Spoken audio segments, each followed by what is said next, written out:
predicting the Arizona Cardinals schedule in 2026. I'm gonna try to be as unbiased as I can in this video, because I know a lot of y'all don't know anything about the Cardinals and are casual, so you guys are just gonna jump to conclusions, but I'm gonna try to be unbiased as I can.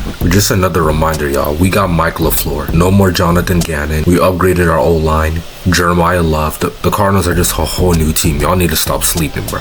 So this is our schedule this season. Go ahead, pause it, take a look. Week 1, we got the LA Chargers. And y'all keep saying we don't got an O-line. We upgraded our O-line. We've been upgraded our O-line. We only don't have a right tackle. Here's another look at the Cardinals starting O-line. Paris Johnson is a top 10 tackle. We got one of the best rookie guards, top 5 center, and our other guard, Fuyamalo, he's like a top 10 guard. We just don't have a right tackle for real. So all the casuals can just quit it, bro. Jeremiah's getting 6 yards per carry, and this is our starting offensive skill positions. Either be Carson Beck or Jacoby. Regardless, we're gonna ball out. But anyways, starting with the LA Chargers. So first off, the Chargers have a solid defense. However, I think the Cardinals offense is too stacked for them. They might match up Derwin James on Trey McBride, but you still gotta stop the run on Jeremiah Love. You still gotta guard Marvin, Michael Wilson, you know. And on the defensive side, our defensive side, the Chargers have a good running game, but they don't have a true wide receiver one. Based on last time we played them, which was back in 2024, they haven't improved since. Even then, the receivers weren't really doing anything. On top of that, our secondary improved way more. Like, there's no way you're convincing me Will Johnson is gonna struggle against Quentin Johnson. They have Ladd, he's pretty solid, but like, again, he still hasn't done anything when we played them. I see us coming out on top, but I'm predicting us winning like 24-15. I got us going 1-0 right off the bat. And for week 2, the Seattle Seahawks. Now this game, I would say the Seahawks are coming out on top. Actually, nope, I take this back. If you go on last year, just hear me out. If you go on last year and look at our first matchup with the Seahawks, it was a close game because the Cardinals were healthy. But Will Johnson, our best corner, was not playing, and JSN had a good game. He was the main reason why the Seahawks won. Marvin Harrison, also our wide receiver 1, was locking in and actually being productive, which I think that this season he's going to be quicker to be productive because Drew Petzing didn't know how to use him. I actually think we're going to split with the Seahawks. We win the first time and they win the second. Heading on to week 3. Week 3, the San Francisco 49ers. Same thing with the Seahawks. The 49ers and Cardinals were in a close game the entire game last year, the first time we played. We lost this game because there was a wide open touchdown for Marvin Harrison, but he dropped the ball, even with the running back. They got in the field goal range and won the game. Also, on top of that, Will Johnson didn't play this game. Ricky Pershall, who was a 49ers receiver, had, I think, like 100 yards.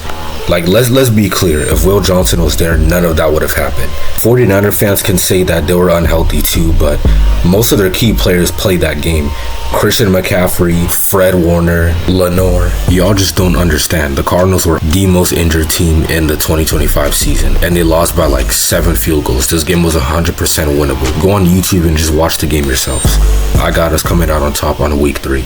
Now week 4, the Giants. The Giants aren't as stacked as everybody makes it seem to be. If you look at their offense, their only real receiver is Malik Neighbors. Everyone else is just backup role player receiver. Now they do have Isaiah Likely, Jackson Dart, and Scatterboo. Those are the main weapons. Everyone else is pretty much just a role player. Their O-line did improve, but I just can't see their offense doing, anything. And on the defensive side of the ball, their DBs are pretty solid, but I just don't see them having a win against us. They don't have enough power on offense. Now the Detroit Lions, I got us losing this game. Amon-Ra St. Brown, J-Mo, Jahmyr Gibbs. Lions have a receiver running back duo. They have Kirby Joseph coming back, Brian Branch coming back.